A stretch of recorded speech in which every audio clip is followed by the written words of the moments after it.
हमारे देश में जो पहले मोटिवेशनल स्पीकर हुए हैं पिछले कुछ सालों में, वो शिव खेड़ा थे। और क्या लेजेंडरी मोटिवेशनल स्पीकर, मैं उनका सम्मान करता हूं। पर आज शिव खेड़ा किधर है? खत्म हो गया सब कुछ, गेम ओवर, दिखाई नहीं पड़ती। ये वो व्यक्ति हैं जिन्होंने कास्ट बेस्ड रिजर्वेशन पे बहुत काम किया था, जिन्होंने एक इंडिया की एक फाउंडेशन, कंट्री फर्स्ट फाउंडेशन भी बनाई। ये भारत को लेकर के बड़े सजग थे। पर शिव खेड़ा क्या किया उन्होंने? वो सीडी बेचते रह गए। और अब सीडी का जमाना खत्म हो गया। वो अपने आप को री इन्वेंट और रेलेवेंट नहीं कर पाए, वो फ्री वीडियोस नहीं बना पाए, वो केवल पेड सीडी और एक किताब ही यू कैन विन बेचते रह गए। आज शिव खेड़ा के बारे में खुद कितने सब्सक्राइबर हैं? आज अच्छे किसी यूट्यूबर को देख लो, जितने शिव खेड़ा के लाइफ टाइम सब्सक्राइबर हैं, उतना एक अच्छा यूट्यूबर एक दिन में ऐड करता है। क्या मेरी बात समझ आ रही है? इसको बोलते हैं reinvent and relevant. Anuradha Paudwal, Lata Mangeshkar के बाद एक ही महिला थी जिसको पोस्ट डॉक्टरेट की डिग्री से अवार्ड किया गया था, पद्मश्री। अनुराधा पौडवाल का इतना नाम था कि अगर अनुराधा पौडवाल अपने आप को रीइन्वेंट करती ना, तो दूसरी लता मंगेशकर आज देश में मानी जाती। आज उन्हें कोई याद नहीं करता, केवल एक भजन गायिका के नाम पर रह गई। इसीलिए कीर्ति चापी भूतानी के प्रिंसिपल में कृष्ण ने समझाया कि कंसिस्टेंटली आपको अपने आप को रीइन्वेंट और रेलेवेंट करना पड़ेगा। हाथ आगे लाइए, क्योंकि जमाना बदल रहा है। Give me your hands out, come on. जमाना इतनी तेज बदल रहा है कि इस समय जो पढ़ाई है वो कंटिन्यूअसली ऑनलाइन होती जा रही है। लोग गाड़ियां नहीं खरीद रहे, ड्राइवरलेस गाड़ियां होती जा रही है। और न केवल ड्राइवरलेस, ओला उबर के आने से गाड़ियों की बिक्री कम होनी शुरू हो गई है। क्या मेरी बात समझ आ रही है? Loudly yes no. आज ऑनलाइन एग्रीगेटर आ गए, ब्यूटी पार्लर घर पहुंच गया। जो आदमी रीइन्वेंट नहीं कर रहा, रेलेवेंट नहीं कर रहा, उसका गेम ओवर हो गया। आज ट्रैवल एजेंट्स के धंधे को गो आई बीबो खा गया, थॉमस कुक खा गया, मेक माई ट्रिप खा गया, ओयो खा गया। क्यों? क्योंकि लोग अपने आप को रीइन्वेंट और रेलेवेंट नहीं कर रहे। पहले कबूतर चिट्ठी लेके जाया करता था, उसके बाद शाही पैगाम आया, उसके बाद डाकिया आया, डाकिया को टेलीग्राम ने खत्म किया, टेलीग्राम को ईमेल खा गया, ईमेल को सोशल मीडिया ने बर्बाद किया, सोशल मीडिया को व्हाट्सएप ने खत्म कर दिया। आज व्हाट्सएप के खात्मे के लिए 25 टीमें बैठी हैं यूएस के अंदर कि कैसे व्हाट्सएप को खत्म कर दे। हाथ आगे लाइए, जमाना बदल रहा है।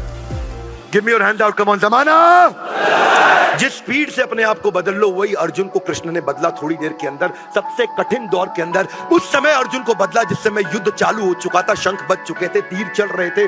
सबसे कठिन दौर के अंदर कृष्ण इतनी डीप इंटेलिजेंट बातें कर रहे थे। अनुराधा पौडवाल, जिसको नेशनल फिल्म फेयर अवार्ड उसको मिले, national award film fair award से भी बड़ा माना जाता है, पर उसके बाद आज केवल एक भजन गायिका के रूप में रह गई। उनको कोई याद नहीं करता है। इसके डिसऑनर और लैक ऑफ ऑनर के बाद के लिए आपको एक ही काम करना है। आपको ड्रेस देने की जरूरत नहीं थी डिएगो मैराडोना या फिर बेन जॉनसन। आपको अपने आप को रीइन्वेंट और रेलेवेंट करना है, क्योंकि जो मौत के दर्द से ज्यादा दर्द होता है जब इंसान की इज्जत समाप्त हो जाती है। एक एंटरप्रेन्योर को जिंदगी भर अपने आप को रीइन्वेंट और रेलेवेंट करना है। सत्या नडेला माइक्रोसॉफ्ट के सीईओ कहते हैं कि या तो अपने आप को रीइन्वेंट करो या फ्यूचर को इन्वेंट करो।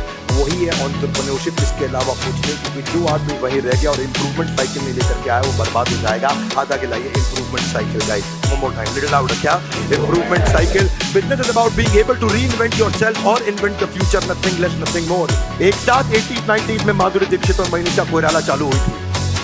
2003 में एक साथ ही इन्होंने सैबैटिकल लिया, कई साल का सैबैटिकल लिया। वो यूएस चली गई, जाकर के डॉक्टर नेने से शादी कर ली, वो वहां सेटल हो गई।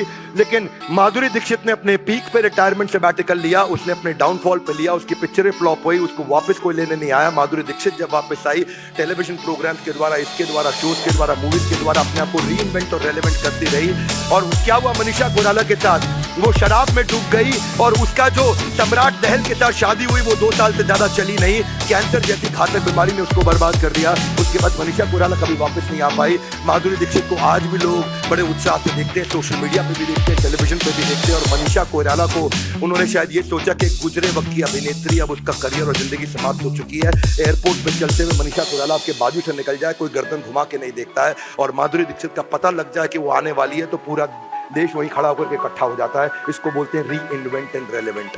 कृष्ण किस फिलॉसफी से बात करते हैं, कहां लेके जाते हैं, ये था आज का श्लोक। अकीर्ति चापी भूतानी कथ्य शक्ति दे अव्ययम संभावित कीर्ति मरणाद अतिरिच्यते। भगवद गीता एक ऐसा ग्रंथ है, इस एपिसोड के हर वीडियो को सबको देखना चाहिए, एक के बाद एक। इसके एपिसोड हम आपको YouTube पे देते चले जा रहे हैं। आपको क्या लगता है भगवद गीता के ये सारे एपिसोड इन एक्शन देखने चाहिए? Loudly yes no. हाथ आगे लाइए। क्यों? क्योंकि ये गीता इन एक्शन। हाथ आगे लाइए, come on. Gita in louder everybody, one more time. Gita in.